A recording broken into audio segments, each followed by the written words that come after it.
Hi guys, how's everybody doing? Thanks for joining me for another set of stories today. Well, the day has come, a day I wished would never come, but it is here. I've actually run out of stories. Yes, it's true. After 4 years of reading out these stories, I've got no more. But not to worry, I've got some stories for you today, so let me just tell you what my plans are. I tried to calculate how many stories I've read out on this channel over the last kind of 4 years. And it's very, very difficult because I've got over 600 videos on my channel now, and I do videos about lots of other things. I don't only read out stories. That's probably half of it. If I had to guess, I'd say, because some uploads I have 4, 5, even right up to 8 stories. So if I had to guess, I'd say I've probably read out 400 to 500 stories on this channel. So what I've decided to do, the first story today, there's 3 stories. The first story today is the last story sent in to me by a guy who I had a consultation with recently. We had a video link and he wanted to ask some questions, that sort of thing. So this is the last one. What I've done, I've gone back into my old catalogue of stories. Now, unfortunately, I didn't save the stories from day one when I first started reading them out in 2018. But I did start to save them after a while. And the oldest one goes back to January of 2021, I believe, January 2021.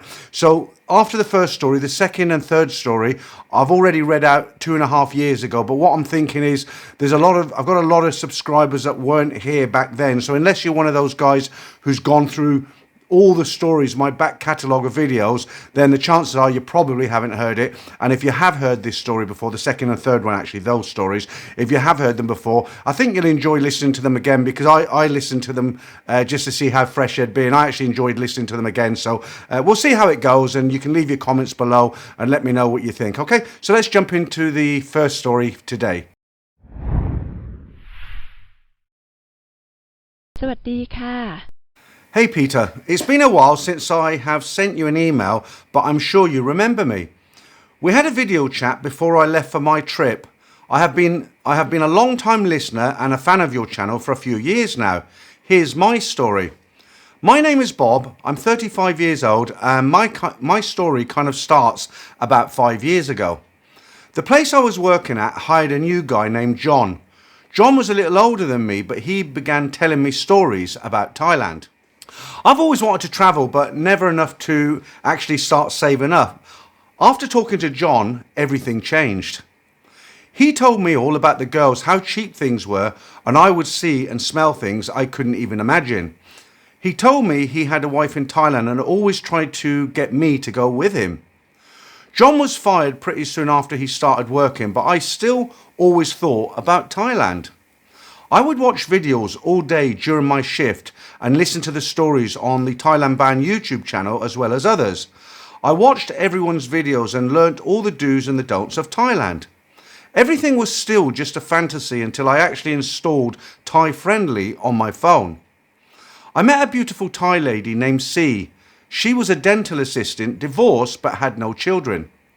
I told her I was coming to Thailand, but I had already been before, so she wouldn't look at me like a mark. I wasn't sure I could trust her. After talking to C, everything changed for me yet again.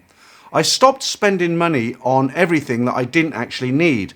I saved every penny possible until I finally had enough for the trip. I didn't just want to go to Thailand and spend all my time with one lady. I wanted to explore Pattaya as well, so I told C I would be arriving 1 week later than the actual date. I had no experience Pattaya and all its glory alone. I really did not want to bring sand to the beach because I already knew what to expect based on all the YouTube stories. I had everything ready to go now, passport, flights, $2,000 cash, and my first night booked at Page 10 Hotel, Pattaya. I tried to pack lightly. I could always get what I needed in Thailand. The day finally came for me to leave the US and fly to Thailand. It was one of the most grueling trips, if I'm being honest. The total time travelling was around 40 hours. I paid $1,300, which was one of the cheapest flights available at the time. I flew from Orlando, Florida to New York City to Hong Kong to Bangkok, Thailand. It was such a long and exhausting trip. As soon as I landed, it was already dark and I was so exhausted and a little confused, I just hired one of the first and few taxi guys I found. I talked him down from 1,500 baht to 1,300 baht for a ride to Pattaya from Bangkok airport. It took some time to get to Pattaya, but I felt like a little kid looking out of the window seeing all the new scenery. I'd just never seen anything like this before. We finally arrived at Page 10 Hotel, which for me was absolutely perfect. As soon as I checked in, I went up to my room and just shrieked out of excitement. I couldn't believe I actually made it to paradise. I quickly took a shower, got changed and went downstairs. Everything felt so unreal, beautiful women everywhere and cheap food. It was just so crazy. My nerves were almost in shock, so the first thing I did was to have a few beers from a little place. I sat down and drank, had a conversation with the owners and workers and was on my way. I started walking around all of the bars and checking out all of the beautiful ladies. Sometimes I get a little shy and I just didn't even know where to begin. So I literally walked in circles for an hour. The whole time my mind was just exploding over and over. It just didn't seem real. At one point, a pretty Thai lady stopped me and told me if you keep walking in that direction, I was heading into a dead end. Sure enough, it was. I turned around and she was waiting for me in the middle of the street blocking my path. She grabbed onto me and asked me if I wanted to hang out at her bar. I said no at first, but she asked again and I said yes. I didn't need much convincing. After I sat down, I asked her if she wanted a drink and I ordered us both a drink. Vodka and juice for me and something similar for her. She was very beautiful and had a great personality. I really liked her company.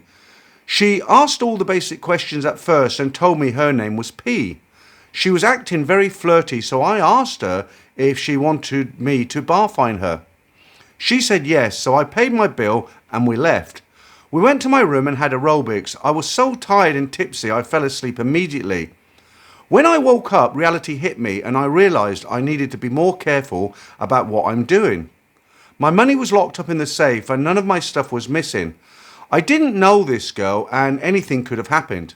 Luckily for me, she wasn't a thief and the whole time we were together, she never tried anything fishy with me. She actually saved me a lot of money haggling for me. She also made me feel safe and would make sure I didn't do anything stupid. I totally broke the 3-day rule with her. My initial plan coming to Pattaya was to hook up with lots of girls and party, but things changed pretty quickly. I really liked this girl and her personality was just as beautiful as her looks. I took her to the Pattaya aquarium and bought her daughter a shirt. She didn't ask. I have 2 kids and a soft spot for kids, so I did it for that reason. Regardless, everything was crazy cheap. The more time I spent with her, the more I was falling in love. I know she's a bar girl and it's her job, but it genuinely felt like real love, and I know she at least liked to be with me.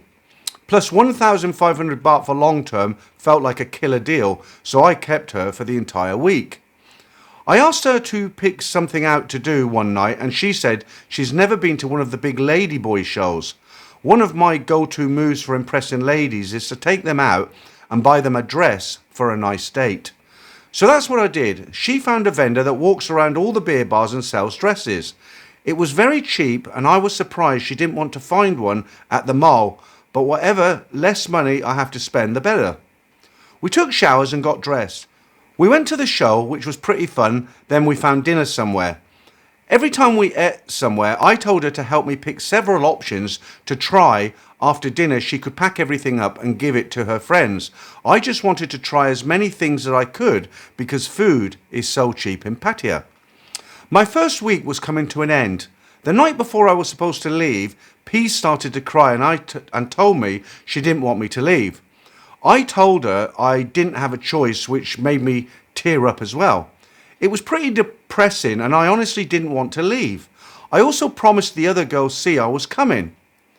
On my last morning we had some breakfast. I threw her a couple of extra 1,000 baht and headed back to Bangkok. That cab ride sucked because I really wanted to stay with her, but I knew it would be a mistake if I did. I still have her line ID and we talk on and off still to this day. When I got to Bangkok, I checked into the Amber Hotel. Another nice cheap hotel. C didn't get off work until a little bit later that night, so I got myself cleaned up and hung around the hotel until we met up later. When she arrived, I was floored again. Another beautiful Thai lady. She was dressed very nice, and we decided to go to a bar to let our nerves calm down.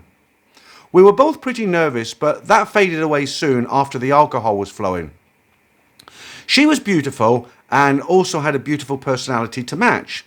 We talked and drank for a while, then decided to go to my hotel room.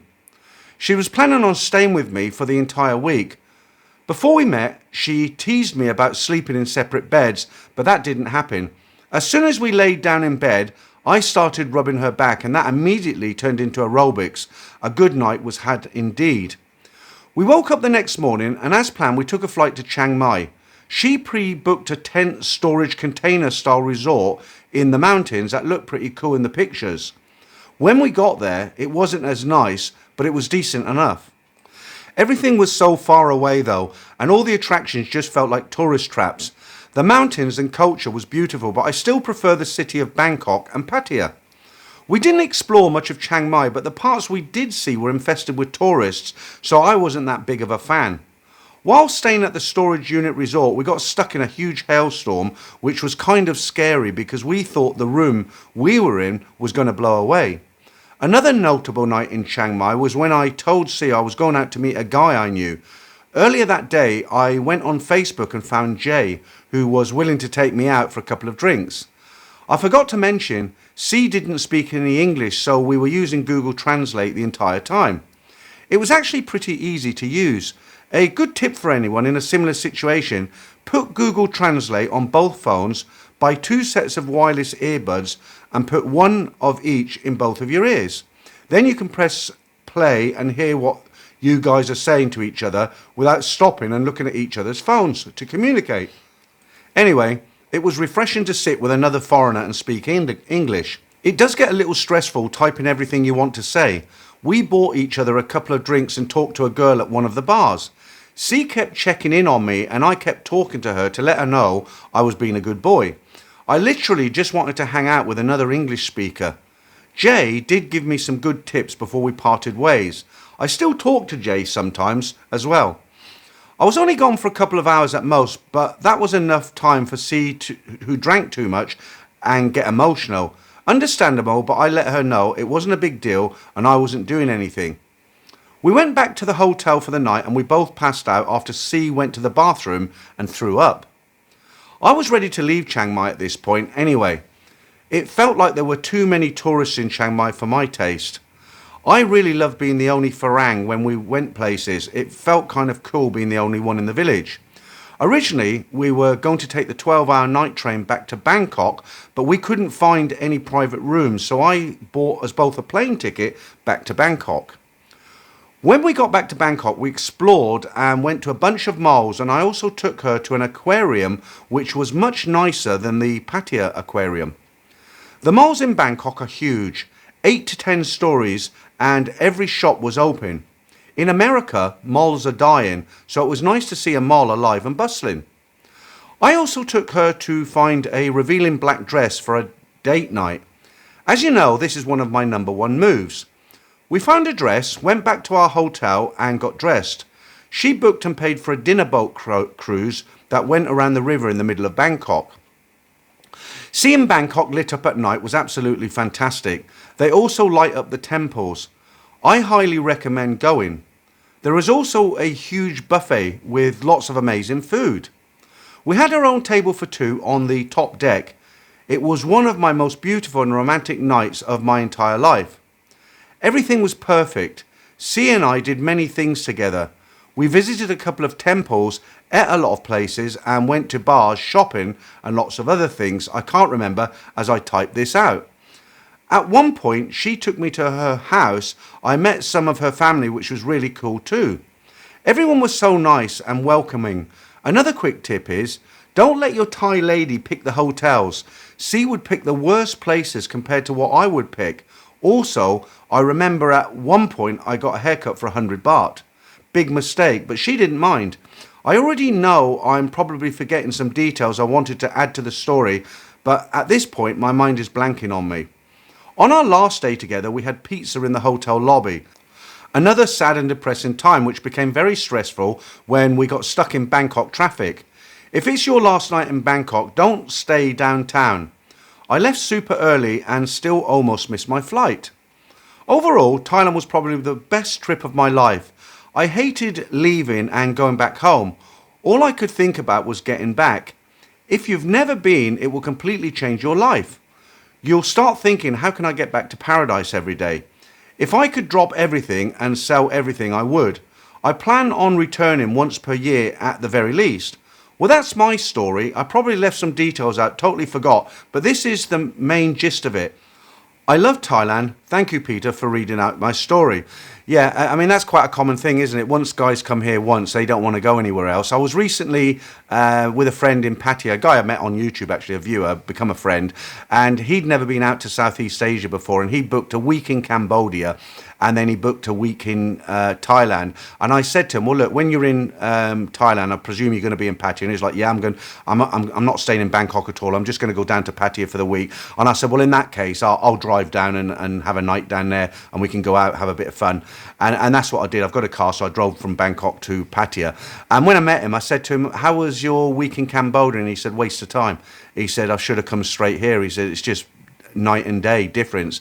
He said it's so much more fun in Thailand, and I find this with a lot of guys. The other thing I wanted to mention about this story was the fact that he hadn't locked everything away. He'd locked his money in the safe, but he was a bit worried that the girl would steal from him. What you'll find a lot of the time, most of the girls who work in the bars and go-go bars and beer bars, all that sort of thing, most of the time they won't steal anything because there is some comeback on it for them. Because if they get guys keep going back to that bar saying this girl stole off me, it's bad. It's a bad reputation for the bar, and generally the girls will get scolded quite badly by the bar, if not getting the police involved. So yeah, it's a good idea to look after your bits and pieces, lock it all away, watches, things like that.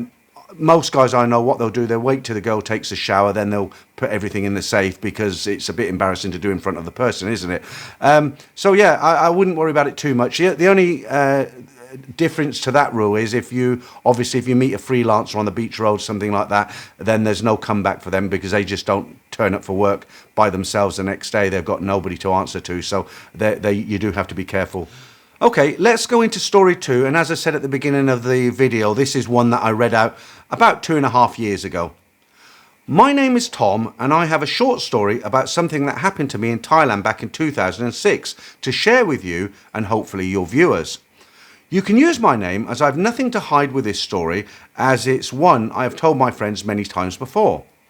I was a naive 28-year-old travelling around Asia with my then fiancée, Lisa, who was 21. It was our first trip ever to the land of smiles. I know you have mentioned this in many other stories previously, but there are really no words to describe that feeling you get as soon as you step off the aircraft in Bangkok.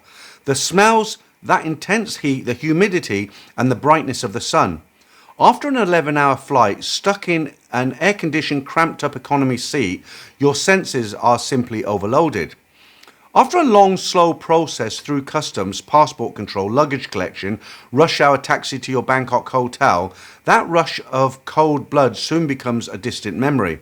The jet lag kicks in and you want nothing more than to fall asleep into a deep sleep in your hotel room. But you know you can't. It's only 6 p.m. and if you sleep now, you will wake up around 2 a.m. Everything will be closed and that's no way to start a holiday.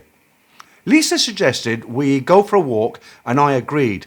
This was probably the best way to deal with the tiredness. Maybe we could get some food and have a drink on the river.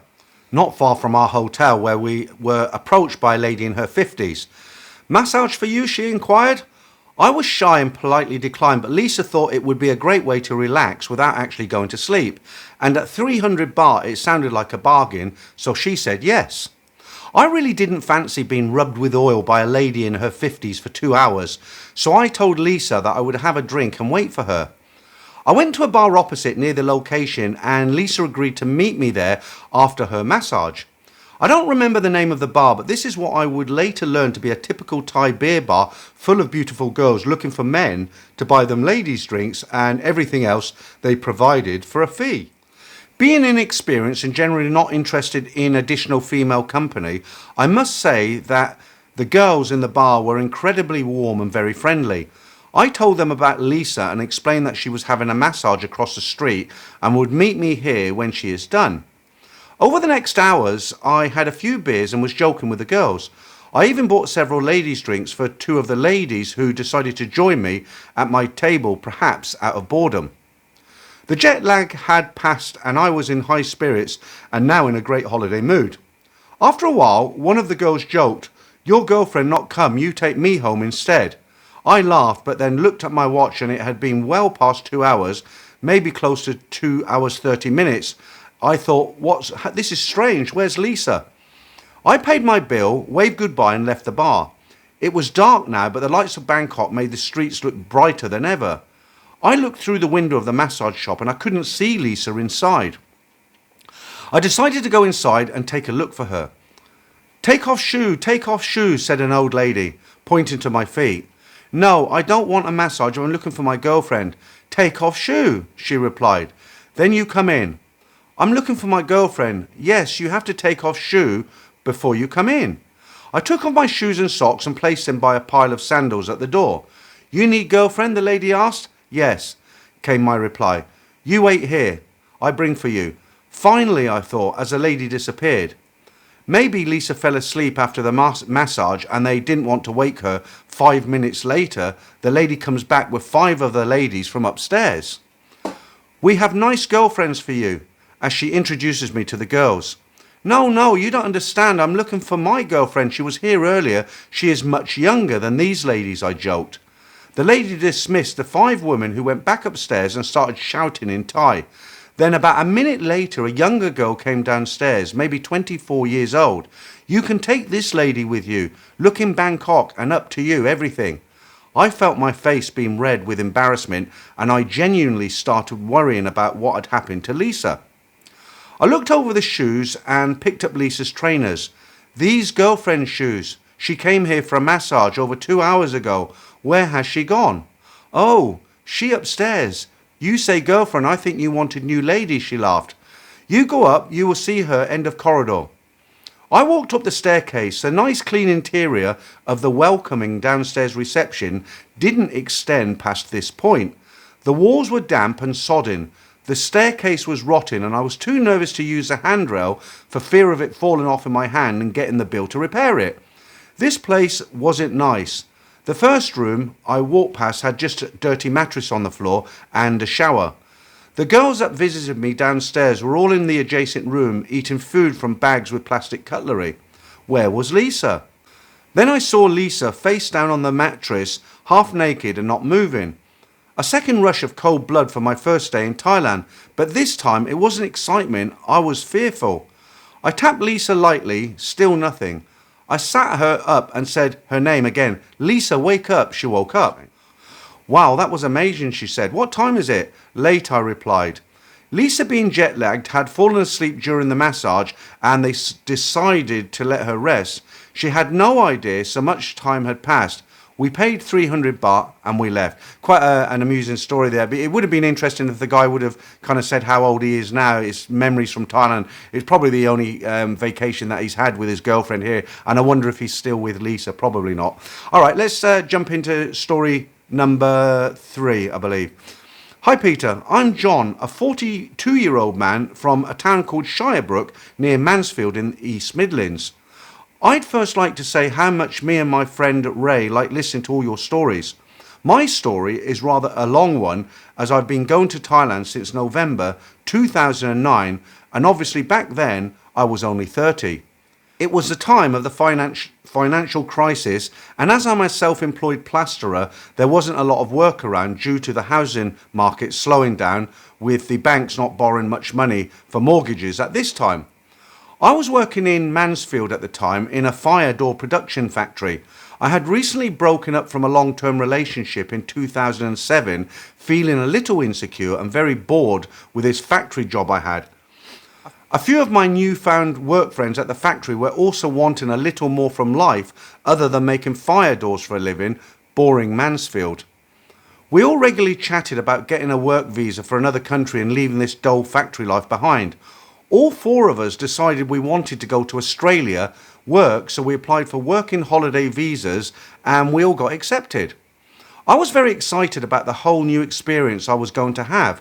I started doing some research about having a holiday stop on the way. One of the guys had already been to Thailand before, but not for a long period, and had told me a few stories about the kingdom. Our departure date of November the 9th, 2009 had finally arrived. We flew Thai Airways. 3 of us had never flown long haul before, so we made the most of it with all the free drinks and stuff. We met a guy on the aircraft also going to Thailand, but with a lot more experience than us. He told us lots of stories about Thailand, the bars, the girls, and how to treat the Thai people respectfully. To be honest, I did not find out until being in Thailand for several days, but a lot of the guy's advice was pure fantasy rather than fact. We arrived in Bangkok and made our way to our hotel, which was located near Khao Son Road. I don't think anybody will ever forget that first feeling of walking out of the heavily air-conditioned airport into Bangkok and into an almost furnace of heat, humidity and pollution. Still, we had arrived in Bangkok. Like any other newbies, we made some mistakes. Firstly, being talked into booking an expensive airport limo, live and learn. After reaching the hotel, we get showered, changed and head off to the famous Khao Son Road. The feeling was like no other, the sounds and the smells of the street food. Even though one of the group had been to Thailand before, as I mentioned earlier in the story, we fell for the old tuk-tuk scam to the ping pong shows. That was mistake number 2. I've heard many nightmare stories about those venues, about people getting ripped off for thousands of baht, but we actually had a great time and never got bothered once while we were there.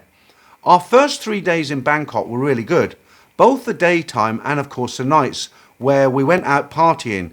In the day, we went out visiting the temples and doing all the touristy things you do in a new city. On our last night in Bangkok, we decided to go for a nice meal in a restaurant near our hotel on Rambuti. I'm sure a lot of your listeners will know the one right at the start of the street that is all lit up with the Thai-style lanterns outside. We sat down for dinner, where we were met by a beautiful Thai serving girl who looked no older than 18 but was actually about 27. We continued to enjoy our evening with lots of food and lots of Chang beer. All 4 of us were flirting with the Thai girl that worked there and asked her to join us for the night when she had finished work. She accepted and we hit Khao Son Road for the 3rd and final night in Bangkok. It was a usual crazy night with lots of Chang beer and lots of Thai food.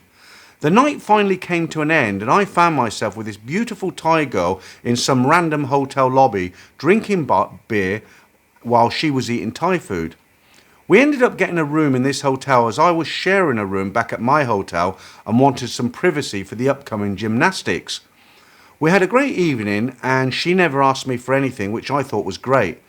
If this is Thailand, I can live with it. Not spending too much money was not to last, however. Many thousands of baht have exchanged hands since then. I guess I got lucky, and being much younger than today, I probably looked a bit more appealing to the girls than I do today. We left for Koh Samui the following afternoon, but before we left, I popped into the restaurant and exchanged Facebook contact details with my new girlfriend from last night. We visited Koh Samui, Phuket and Phi Phi Island. We joined in all of the full moon and half moon parties. It was great fun back then. I wouldn't dream of doing that stuff now, that was 11 years ago. It was all fun to me back then. After 4 weeks of what had been the absolute best time of my life, meeting and making friends with lots of people and some who I still keep in contact with today, it was time to fly on to Australia. We landed in Sydney and I was feeling very sad at leaving Thailand. There I was in an amazing city like Sydney, and all I wanted to do was to get back on a flight straight back to Bangkok. Nonetheless, I went with the flow of the group and continued to enjoy my time in Australia. We spent 3 weeks in Sydney enjoying Christmas and New Year on Darling Harbour. We then rented a camper van and drove to Melbourne. Driving along the coast, stopping off at a number of places to spend the night. We all enjoyed the beautiful southeast coastline of Australia. My funds were getting very low at this point, and as I arrived in Melbourne and having paid for a week's rent in a hostel, my funds had finally run out. I went to an internet cafe across the road as smartphones weren't really around that much back then. I searched online for a job and luckily started work the next morning. The job scene was much better back then than it is today. I was enjoying my time in Australia, but I could not get Thailand out of my mind. I just wanted to be back there.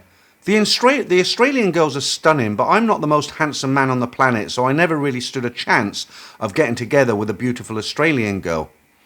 Around this time, most of our group of guys from Nottingham had agreed to split up and go their separate ways. After a few months of installing loft installation in Melbourne and earning a very good salary, I had managed to save a little money and was planning another camping trip up to Darwin. It was a huge shock to the system coming from Thailand, where £20 can go a long way if you're careful, compared to Australia, where it is very expensive for everything. Me and another guy headed up to Darwin, again stopping off and camping along the way. We had another amazing time experiencing the Australian outback with all its wildlife totally different to England, and all the time never forgetting about Thailand and constantly talking about Bangkok at every opportunity that I could. Again, I was getting very low on funds, so I started looking for another job. Someone mentioned a couple of pearl boat companies in Darwin, but had said you don't stand much chance of getting a job with them, as every backpacker in town is after the same job. Nonetheless, me and one of the other guys tried our luck and headed off to the office of the pearl boat company. We walked in and the guy at the desk asked what we wanted. A job, we replied. It was then that the phone rang and the guy at the desk answered. He continued to have a conversation with a man on the other end of the phone, and just before he hung up, asked if they were going to replace the two backpackers that had recently been sacked for stealing pearls. He put the phone down and said, "This is your lucky day, boys. When can you start?" This job was just what I was looking for. 6 weeks on, 3 weeks off, and on my 3 weeks off, I was going to fly back to Thailand. This job wasn't just ideal for me to get back to Thailand, it was one of the best experiences of my life. Working in the Northern Territory on a boat in shark-infested waters, the wildlife was unbelievable. So the first break I got, I sailed back to Darwin and booked the first flight to Phuket via Singapore. I had to spend the night in Singapore, which I didn't mind at all, as it's a beautiful city with also lots of fun things to do. Whilst working on the boat, I made friends with a really cool German guy named Marcel. I introduced him to Thailand for the first time, and we returned on every break we had. After a year of being away, I returned to the UK. I started back at work in the UK and saved up to go back and travel some more. I was always interested in going back to tour Vietnam, Laos and Cambodia, so after a few months saving up, I flew back to Bangkok and had some more trips planned in Southeast Asia. Vietnam and Laos were great fun, but I couldn't wait to get back to Thailand. The Thai girl I told you about earlier in the story, who we had met in a restaurant, had now moved to Phuket and opened up her own little travel shop. You know the type, you see them all over Thailand for booking your trips to the islands, bus, boat and train tickets and so on. We had kept in touch all this time on Messenger, and she offered me a job working in the travel shop. I was interested in staying in Thailand for a longer period of time and thought this could be a good opportunity to do that. I made my way to Phuket by bus, as I was again getting a little low on funds. After finding an apartment and paying a month's rent near the travel shop, I was literally broke. I wasn't really worried about this, as I was making a little bit of money at the travel shop, just enough to eat and drink. It wasn't about partying at this point, it was just about staying in Thailand and living the Thai lifestyle. I was probably the poorest Farang in Thailand at this point, but I didn't care. It was just great to be there and wake up every morning in the country I loved so much. I was also waiting for a tax return that was being processed from my time working in Australia, so I knew eventually I would receive about £1,500 transferred to my UK bank account. I was living on around 200 to 300 baht per day, but having the best time of my life. I didn't really enjoy working in the travel shop, as the Thai girl I was working for didn't really have the same happy-go-lucky attitude she had when we first met in Bangkok. In fact, she'd turned into a real misery and wasn't pleasant to work for. After finishing work one day, I decided to have a walk down Bangla Road and see if I could find some kind of other job. Most of the bar owners laughed at me when I asked them for work, but I continued to try. I decided to turn up a soy off Bangla Road called Soy Sea Dragon. I'm sure a lot of your listeners will know the street. I walked slowly up the soy, just looking for a friendly-faced bar owner to approach when I came to a bar called the Coney Bar. The bar was covered with balloons with food laid out as it was one of the girls' birthdays. The owner of the bar invited me to sit down and eat, so I did, and I ordered a drink. The owner came and sat with me and asked all the usual questions. What's your name? What have you got planned for the night? I replied, I'm looking for a job. Looking at me a little confused, a job? But you're a Farang. Why you want job? After explaining my situation to her, she said, you're serious, aren't you? I tried to help you. Wait 1 minute. I carried on drinking my beer, not expecting anything spectacular to develop, when the lady returned with an Asian guy. I first thought he was Thai, but after speaking with him, he told me he was Malaysian and he owned 4 go-go bars in Soy Sea Dragon and was looking for an English-speaking manager. I told him I would be interested, so began to follow him inside one of his go-go bars. We walked inside, and as you would expect, around 20 scantily clad girls were dancing on stage. I thought all my Christmases had come at once. He showed me around a little and said, you can start tonight if you like. I worked there for about 3 months, all in all, and it was an awesome experience. I was still very new to Thailand at this point, but this job taught me a lot about what goes on with the girls and how they have numerous Farangs sending them cash. I literally witnessed every scenario with these girls in the time I spent there, but I had lots of fun and all the girls made me feel very welcome. I actually still keep in touch with a couple of them to this day. My salary was laughable, if I'm honest, just 9,000 baht a month, but I wasn't there for the money, it was all about the experience. As soon as the tax rebate I spoke of earlier in the story was debited into my account, I finished the job and enjoyed 3 weeks holiday, and of course I went on to spend time with my favourite girl in the bar. I'd been watching her for the last 3 months, but she had been off limits to me as I worked in the go-go bar. Since 2009 and my first time leaving Europe, I've been all around the world and would say travel is by far my biggest passion. I have plans to go to many more countries and want to experience many more adventures, but Thailand will always be my go-to place. After all the countries I have visited, Thailand is by far my favourite country. No disrespect to any other country, but Thailand is just something else. I also introduced Thailand to my father at 60 years old, and let's just say after endless amounts of advice before his first trip, he made every rookie mistake in the book, but that's another story. Thank you so much, and I will continue to watch your channel every week. Hopefully we will meet someday in Thailand and enjoy a beer when we can all get together. And that's another great memory from a young guy who headed out to Thailand when he was... He'll never forget his experience in Thailand. The thing he was saying about his father making every rookie mistake, what I found out here over the years is there's an old saying, you can take a horse to water but you can't make it drink, and it's true, because you can't warn anybody about what goes on here. They can watch all the videos in the world and they can be schooled by people who have been out here, but what I find is most guys who come out here for the first time, they make a lot of mistakes, they end up getting ripped off a little bit, not too much. Once they've been once, they get their rookie stripes removed and they're good to go for following trips. Great story there, great story, very adventurous, going to Australia, Cambodia, Laos. Yeah, wish I'd have done it when I was younger. Okay guys, that's it for this week. I'm going to say it again. If you're sitting on a story, send it in. It's guaranteed to almost be read out immediately because I'm completely out now, as I said at the beginning of the video. But what I'll do, so you do get something on a Saturday morning, I'll churn these out again, starting from 2.5 years ago, when I didn't have too many subscribers, and hopefully a lot of you haven't heard these, and if you have heard them, you'll enjoy listening to them again. All right, thanks for listening, guys, and I'll catch up with you real soon.